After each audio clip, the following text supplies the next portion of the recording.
Hi అండి, welcome back to my channel. ఈరోజైతే వంకాయ ఫ్రై కర్రీ అయితే ఎలా చేసుకోవాలో చూపిస్తాను, చూసేయండి. ఫస్ట్ అయితే వీడియోలో చూపించిన విధంగా వంకాయని అయితే కట్ చేసుకోవాలి. కట్ చేసుకున్నాక ఒక ప్లేట్ తీసుకొని చిటికెడు పసుపు, రుచికి తగినంత సాల్ట్, కారం, చిటికెడు ధనియాల పొడి, చిటికెడు గరం మసాలా పొడి వేసుకొని అందులో చిటికెడు చికెన్ మసాలా వేసుకొని 2 టేబుల్ స్పూను ఆయిల్ వేసుకొని బాగా కలుపుకొని వంకాయకైతే వీడియోలో చూపించిన విధంగా పట్టించుకోవాలి. ఇప్పుడైతే స్టవ్ ఆన్ చేసుకొని బాండీ పెట్టుకొని ఆయిల్ వేసుకొని వంకాయలను అయితే ఇలా ఫ్రై చేసుకోవాలి. ఒక 5 మినిట్స్ అయితే సిమ్లో పెట్టి మూత పెట్టుకుంటే బాగా ఫ్రై అయిపోతుంది.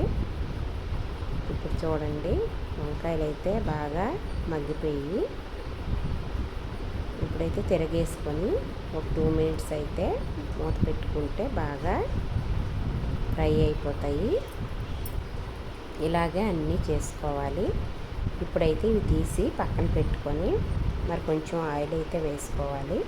వేసుకొని అందులో ఆవాలు, జీలకర్ర, ఉల్లిపాయలు, పచ్చిమిరపకాయలు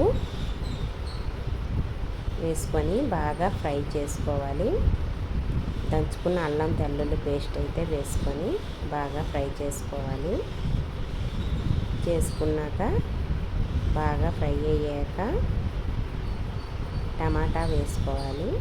టమాటా వేసుకున్నాక బాగా ఫ్రై అయిపోయాక రుచికి తగినంత సాల్ట్, పసుపు వేసుకొని సిమ్లో పెట్టి మూత అయితే పెట్టుకోవాలి.